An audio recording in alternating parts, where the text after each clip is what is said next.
Now available in paperback and e-readers, Isis, Samurai Goddess. The goddess next door takes on kung fu killers in this action-packed martial arts Isis series adventure. Get Isis, Samurai Goddess in paperback and e-readers today. At the Golden Globes, we had many of these liberals and SJWs talking about how Oprah Winfrey should run for president in 2020 against Donald Trump. And I listened to that whole argument, and it shows me how hypocritical most of these liberals and SJWs are. Now, according to these liberals, Donald Trump is a racist and a white supremacist, and that's why he shouldn't be the president of these United States. However, that what most of these liberals don't understand is that your Oprah Winfrey is a black feminist. And a black feminist is nothing more than a white supremacist. And for them to sit there and say Donald Trump is a racist and a white supremacist and we shouldn't vote for Donald Trump, but we should vote for Oprah Winfrey, that shows how hypocritical they truly are. Because all one has to do is take a more critical look at Oprah Winfrey's background, and they'll see that she is just as grossly unqualified to be the president of these United States as Donald Trump is to be the president of the United States right now. Because when you take a look at Oprah Winfrey's background, it's literally the same thing as Donald Trump's. Now, your Donald Trump, he did go out on a campaign to malign the Central Park Five, and he literally abandoned the island of Puerto Rico after the hurricane. But we'll sit there, and these liberals will give Oprah Winfrey a pass for her 2 decades of misandry against black men. On Oprah Winfrey's Oprah Winfrey Show, she literally presented and breathed new life into old stereotypes about black men, literally presenting black men as irresponsible, incapable of caring for a woman, incapable of taking care of a family, incapable of leading a family, and made every effort to present negative images of black men on her Oprah Winfrey Show. Her entire platform was based on the degradation and the bashing of black men. So these liberals are sitting there saying she should run for president, but she's presenting some of the most negative images of black men in media, and even on many of her Oprah Winfrey productions, she went out of her way to malign the image of black men in her Oprah Winfrey productions like The Women of Brewster Place, The Wedding, and films like Their Eyes Are Watching God. Oprah Winfrey productions go out of their way to malign the image of black men. But according to the liberals, black men are supposed to go out and vote for your Oprah Winfrey. A completely illogical argument. She has literally lost half of her core base of black voters, and that would be even if she announced the campaign. We know that the entire black male population is just not going to vote for her because they already understand that she already has a platform of white supremacy and anti-black male misandry that she's going to be walking on, and that's her history, and that's what she's probably pretty much going to push if she were to become the president of the United States. And I could see her getting destroyed in a debate based on that one argument alone. She has no legs to stand on with the black male voters. Now, some of these black female voters, she may have some legs on, but even some of them would get alienated as well. And another thing that would weaken Oprah Winfrey as a candidate for president that these liberals and SJWs don't understand is that Oprah Winfrey has no core base. Now, for years, your Oprah Winfrey had a base in Chicago, a base of people who supported her because she kept her show in Chicago. She kept her Harpo Studios in Chicago. But a couple of years ago, she sold Harpo Studios and she walked away from the entire community of Chicago, which went out of its way to elevate Oprah Winfrey to a higher level.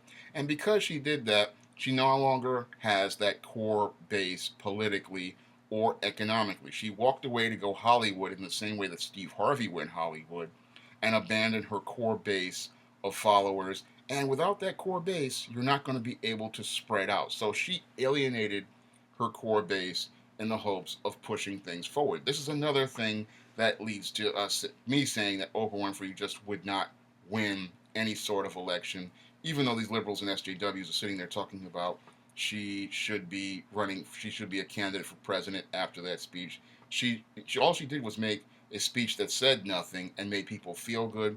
But that's not what a president basically needs to be. A president has to be someone with substance, someone with an economic plan, someone who knows good foreign policy, someone who understands to set a direction for the country and set a tone for the country. Now, Donald Trump has not done that, and I don't think Oprah Winfrey would be able to do that because she is too caught up in white feminism to think objectively about the needs of all the people.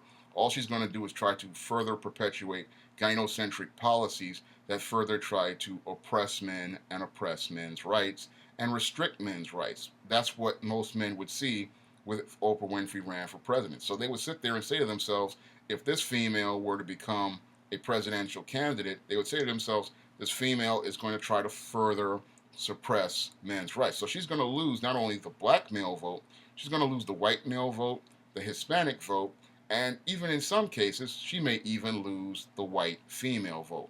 So proposing that Oprah Winfrey run for president, these SJWs and feminists don't even understand you were trying to run a candidate that was just like Hillary Clinton, and even worse, could be possibly the next Michael Dukakis or Walter Mondale. Now, I know some of you younger people don't know who Walter Mondale was, but Walter Mondale was the vice president under Jimmy Carter. And in 1984, your Walter Mondale decided to run against Ronald Reagan, and he lost in a landslide. All Ronald Reagan had to do was tout his record, talking about Morning in America, and then talk about Jimmy Carter's record, which was one of the worst in the whole history of presidents in the United States, in United States history. That's all that he had to do, and he literally destroyed Walter Mondale. Same thing happened with Michael Dukakis in 1988. He ran against George Herbert Walker Bush and also got destroyed. So that's what would happen to your Oprah Winfrey if she ran for president and ran against Donald Trump. It wouldn't be about just taking this racist white supremacist out of office.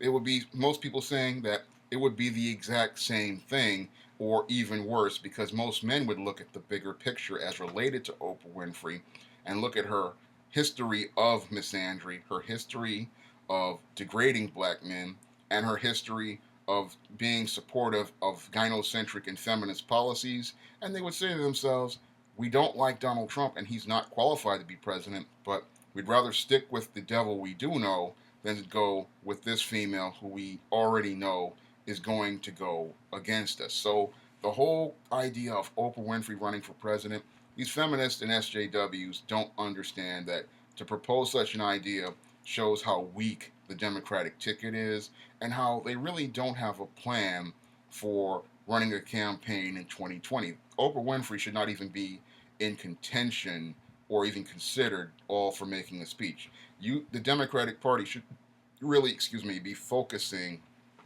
on creating a platform and a plan for themselves to develop a candidate who can actually compete against Donald Trump and can present an argument stronger than Make America Great Again, and a set of policies and procedures that they believe would be stronger for America. But Democrats can't do that because Democrats and social justice warriors, they're all about presenting people as a victim and living off of people on the victim narrative. That's what they were really all about.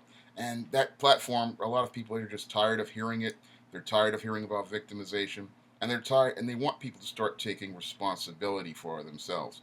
But when I look at this whole idea of Oprah Winfrey being proposed to run for president, again, it shows how weak people are. Because for you to say, and how hypocritical they are, because to say that Donald Trump is a racist and a white supremacist, and then you're going to go out and get a black feminist and then say this is going to be your counter argument, that shows that you really do not have any understanding of things. Because black feminists are white supremacists. If you listen to a lot of their rhetoric regarding black men, it sounds just like a white supremacist. If you listen to many of their ideas that they propose, they sound just like a white supremacist. And if you listen to many of their narratives regarding black men, they're the same thing as a white supremacist. And if you're going to say Donald Trump is a white supremacist and Oprah Winfrey isn't, again, you're lying to yourself, because a black feminist is no different than a white supremacist. They promote the same ideas as white supremacy, and they perpetuate the same ideologies as white supremacy. So if the Democrats want to run someone, they need to think twice about Oprah Winfrey, because again, a black feminist is a white supremacist, and you cannot take the high road with someone who already is walking down a low road and has walked down a low road, stepping on the backs of black men and building her career on the backs of degrading black men, and say this is going to be your positive alternative to a bigot, a racist, and a white supremacist. It doesn't work that way. If you really want to run a candidate, you really have to go out and do the research, do the background checks, and find someone who is qualified to run for office. Oprah Winfrey, like Donald Trump, is grossly unqualified to be the president of the United States, and it shows how weak ideas we have for leadership, and how out of touch most people in Hollywood are, how out of touch most SJWs are, and how out of touch most feminists are to propose such an idea. If you'd like to see me make more videos like this, you can donate to my Patreon by clicking the link in the description box. And if you want to try some of my SJS Direct publications, you may do so by clicking the link to Amazon.com. That's all I have to say for this video. You can comment, rate, and subscribe.